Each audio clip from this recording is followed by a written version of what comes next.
¿Qué tal amigos? Te saluda Edelvid Alonso Soldevilla, yo internista, y en esta oportunidad te traigo otro tema sobre medicina.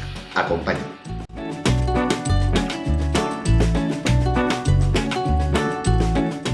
Bien, este es un tema relacionado a electrocardiografía.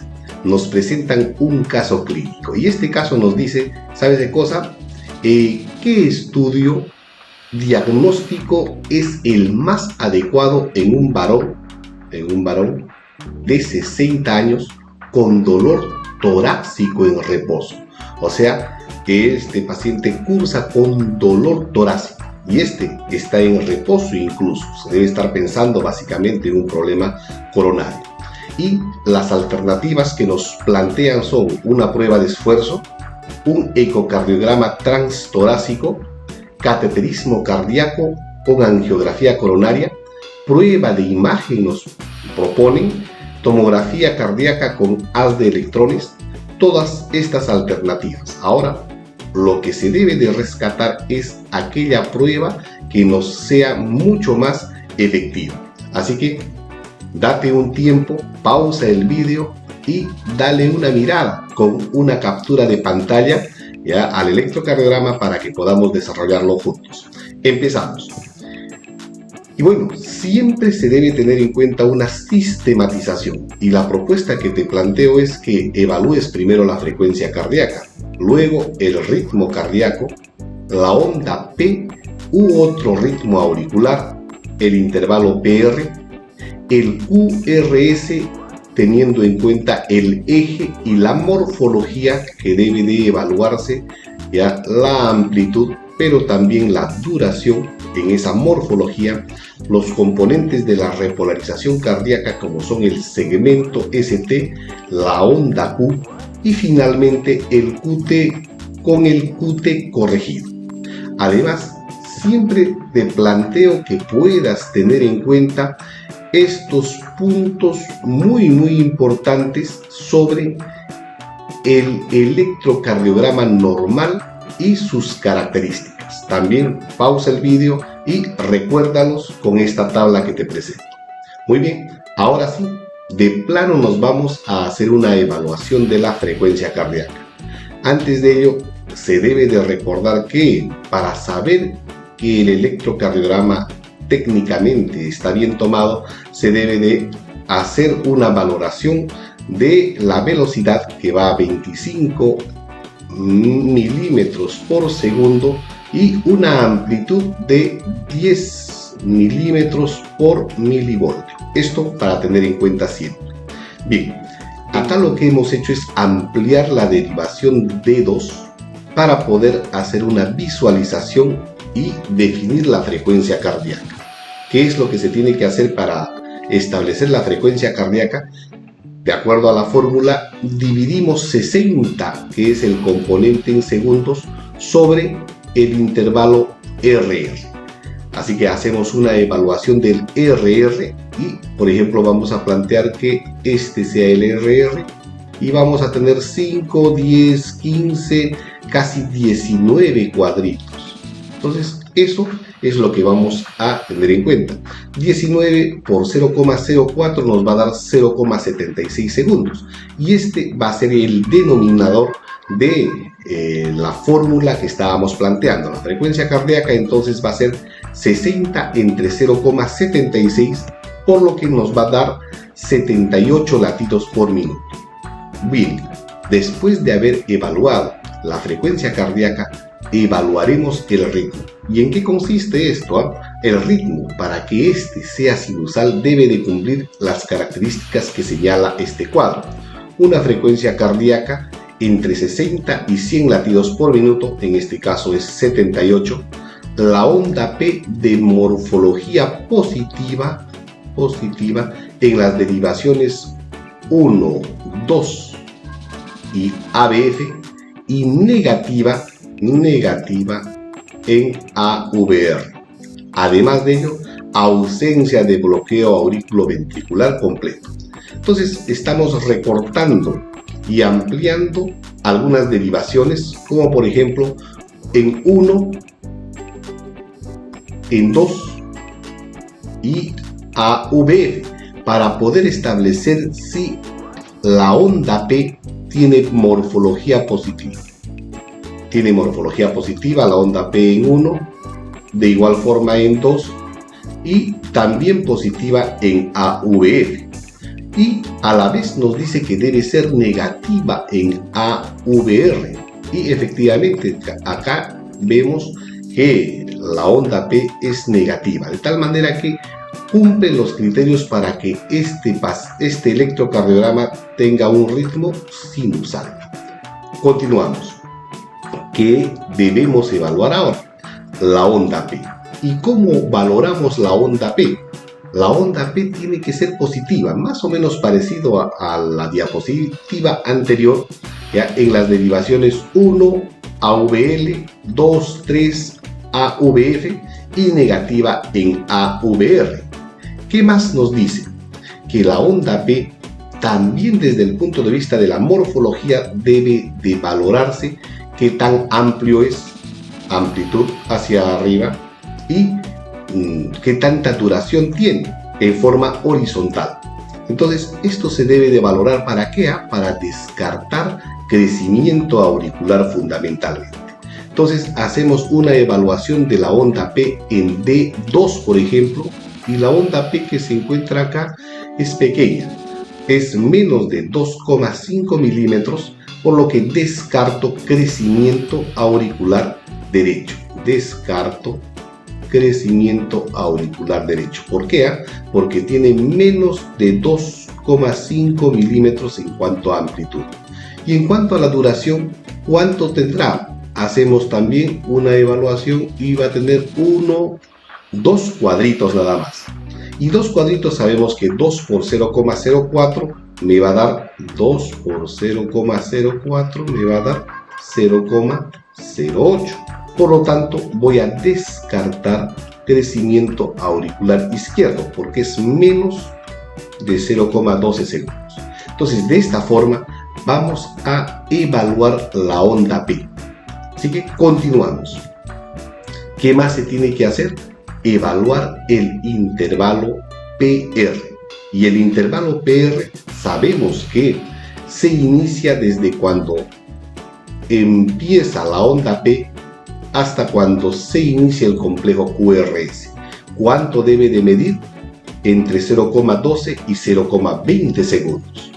Menos de este podríamos estar pensando en un PR corto y más de ello en un PR largo.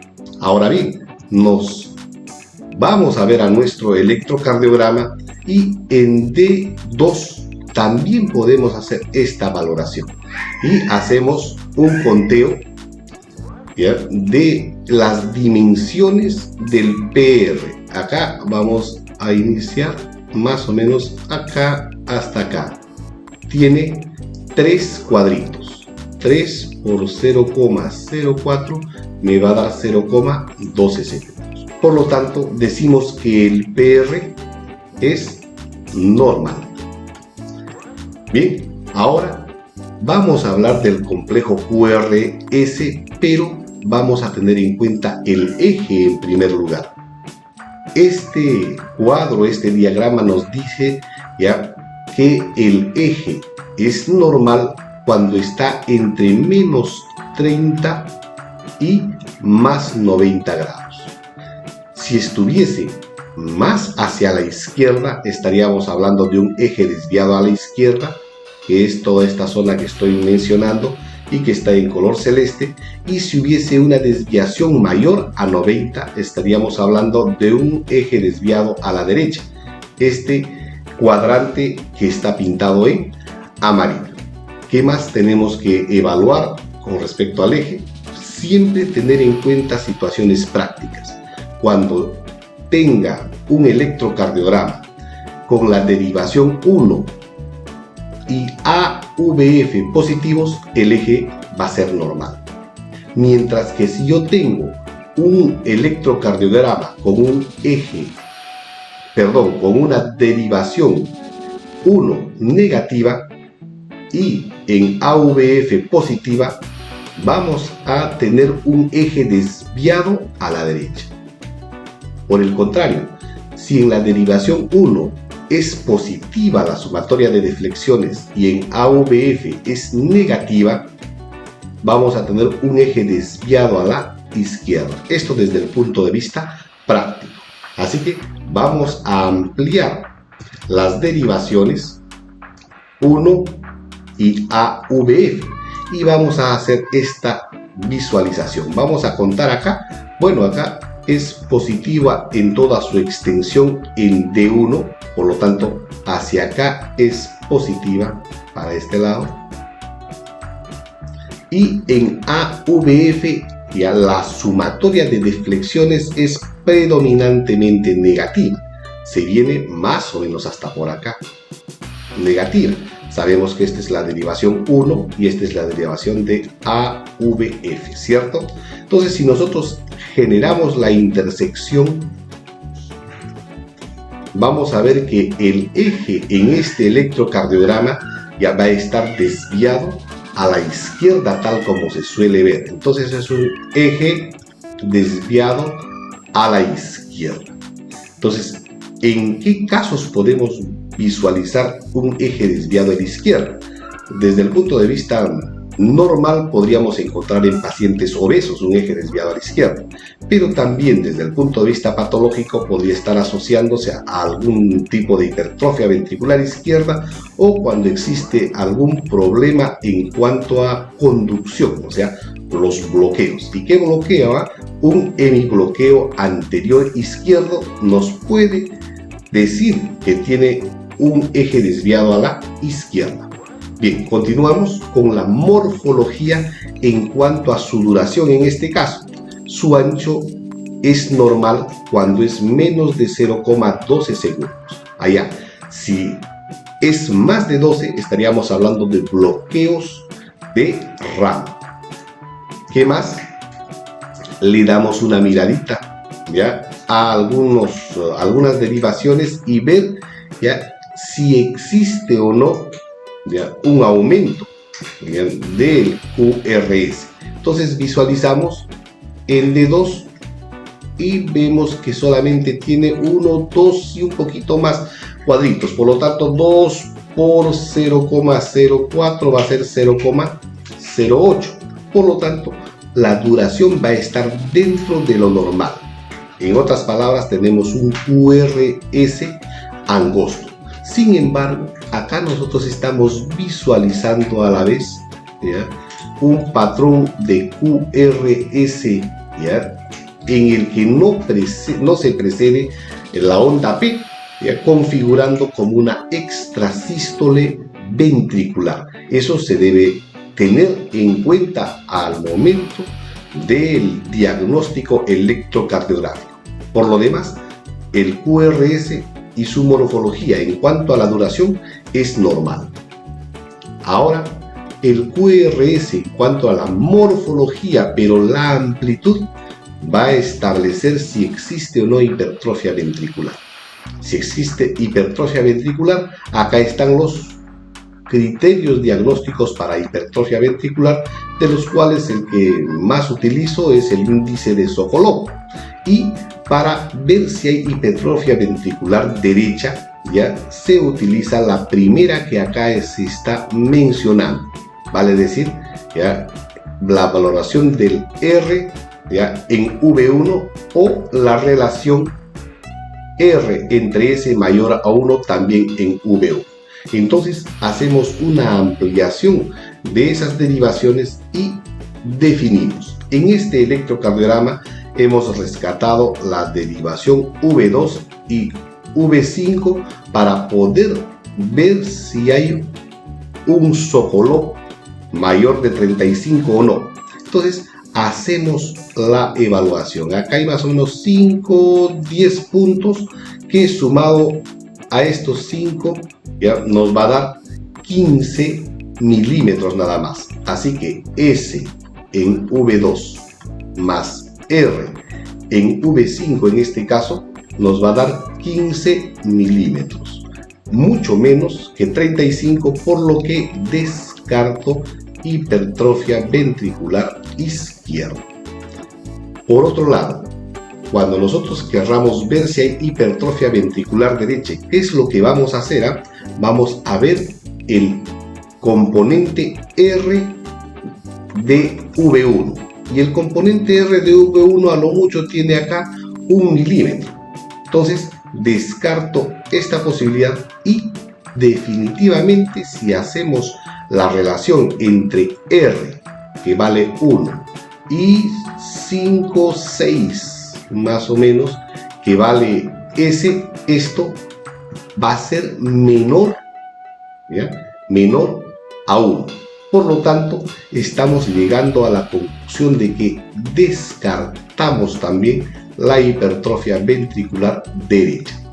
Entonces, ya nos estamos dando cuenta que el eje desviado a la izquierda no es por hipertrofia ventricular izquierda, por lo tanto nos estamos quedando con el diagnóstico de hemibloqueo anterior izquierdo. Ahora bien, vamos a hablar rápidamente del segmento ST. ¿Y el segmento ST qué es?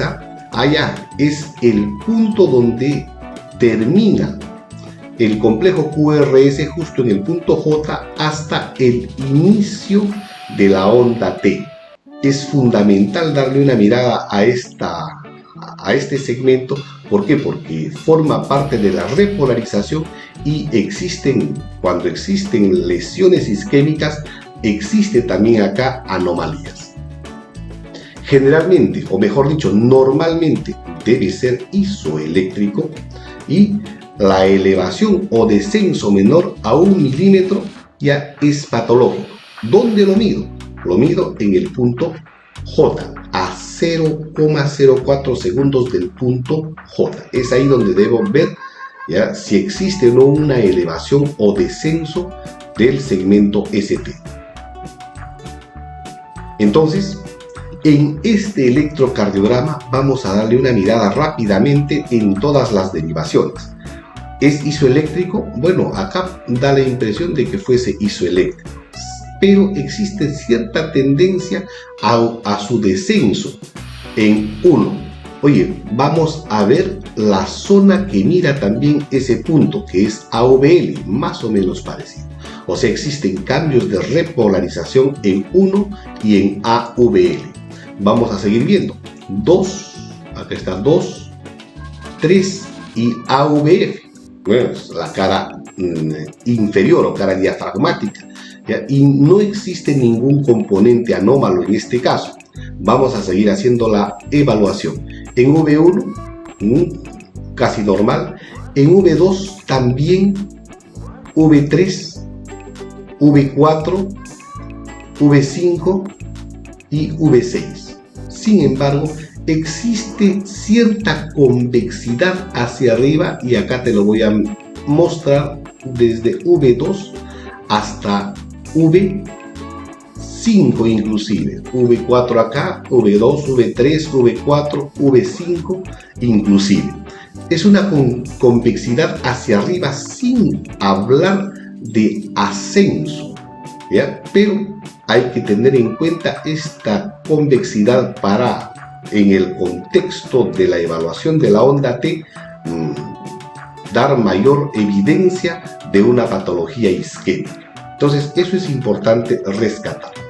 Así que, teniendo en cuenta esa situación, ¿ya? Acá hemos individualizado a las derivaciones que les estaba comentando y efectivamente vemos en 1, ¿ya? Y AVL esa tendencia al descenso del ST. Y en V2, V3 y V4 fundamentalmente esa tendencia a la convexidad del ST, ¿ya? En estas derivaciones precordiales. Ahora bien, vamos a continuar con la onda T para poder conjuntamente hacer alguna valoración del segmento ST. La onda T es denota pues la repolarización ventricular, debe ser concordante con el QRS. ¿Qué quiere decir eso?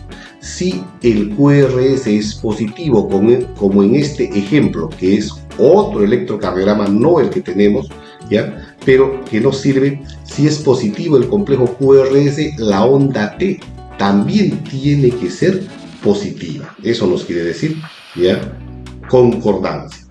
Y bueno, la onda T va a tener algún componente relacionado a alteraciones inespecíficas, pero cuando se suma al segmento ST ya va a tener mucha mayor especificidad. Bueno, la duración 0,10 a 0,25 segundos o superior, y la amplitud inferior a 5 milímetros, nunca la altura superior a 2/3 partes de la onda R de esa misma derivación. Esto para tener en cuenta y hacer las valoraciones en la onda T. Pero en nuestro electrocardiograma, ¿qué es lo que tenemos que visualizar? Bueno, acá nos dice que la onda T es negativa en V2 hasta V6 incluso. Acá está V1, normal, habíamos visto el segmento ST también, pero a partir de V2, V3, V4, V5 y V6, ¿qué es lo que vamos a visualizar? Estamos viendo que tenemos una onda T negativa y simétrica incluso. Acá la onda T negativa y simétrica, acá pequeñito, ya en la derivación V6. Esto me indica de que existe conjuntamente con el ST y esa especie de convexidad superior que habíamos comentado, de que a la vez existe un cambio de repolarización de un componente isquémico, y si es en todas las precordiales, este componente isquémico debe ser de mucho riesgo para el paciente. A la vez tenemos una onda T negativa también en la derivación 1, tal como ya habíamos planteado, y en la derivación AVL. Entonces hay un componente amplio de cambios de repolarización, el ST y la onda T. Esto es muy importante tener en cuenta. Y cuando existe estos cambios de repolarización con una onda T invertida prácticamente en todas las precordiales, invertida y simétrica a la vez, cuando existe una estenosis más o menos del 90% proximal de la arteria descendente anterior izquierda, y esta es la arteria descendente anterior izquierda, esta de acá. Entonces, cuando existe un compromiso estenótico de esta arteria, es el que vamos a ver unos cambios de repolarización con componente de la onda T negativa en casi todas las precordiales, y que es de sumo cuidado y muchísimo riesgo. Probablemente este paciente está cursando con una angina inestable. Acá rescato, bueno, una reconstrucción tridimensional con estenosis de la arteria descendente anterior izquierda. Acá solamente un hilo nada más está visualizando. ¿Bien? Y entonces las manifestaciones electrocardiográficas que nos hacen ver todo este componente de repolarización anómalo lo describió Wellens en 1980, y a esto se le llama el síndrome de Wellens. Muy interesante, y cada vez que tengas un paciente con estas características electrocardiográficas, lo que se debe de hacer es derivar para que pueda ser evaluado por un equipo de cardiólogos, un equipo multidisciplinario para el tratamiento correspondiente. Y para terminar, el intervalo QT. Ya sabemos que el intervalo QT se debe de tener en cuenta. ¿Por qué? Porque forma parte del componente de despolarización más repolarización ventricular. Se debe hacer una evaluación del QT corregido. Yo utilizo la fórmula de Bassett, Y la fórmula de Bassett me dice que debo de dividir el QT normal, ¿ya?, entre la raíz cuadrada del intervalo RR. Acá te presento el QT corregido, que debe ser normal cuando está entre 0,35 y 0,44 segundos. El QT entonces va a ser desde cuando inicia el complejo QRS hasta donde termina la onda T. Todo eso sería el QT. Entonces vamos a darle una miradita. El QT en nuestro paciente tiene 8 cuadritos. 8 por 0,04 me da 0,32 segundos. Y para poder utilizar el QT corregido, la fórmula de Bassett, vamos a tener que valorar el intervalo RR.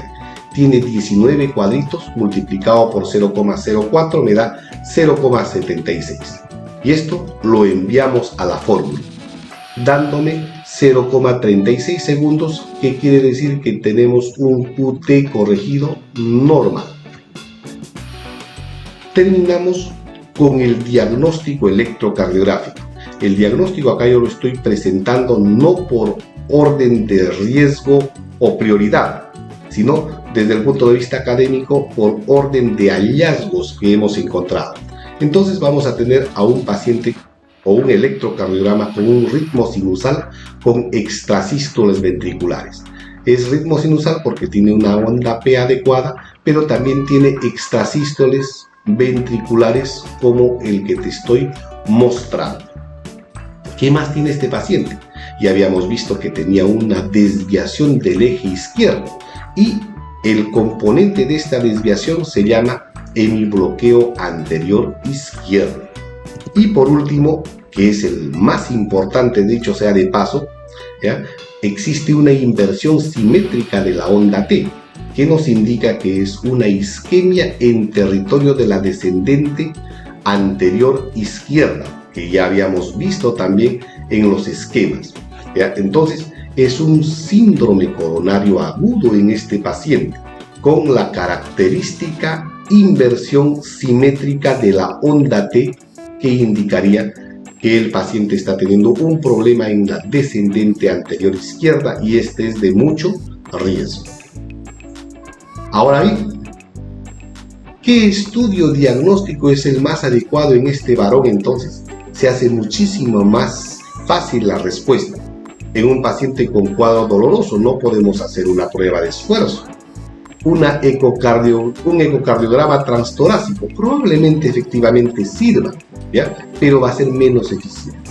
El cateterismo cardíaco va a ser la prueba más pertinente para estos pacientes.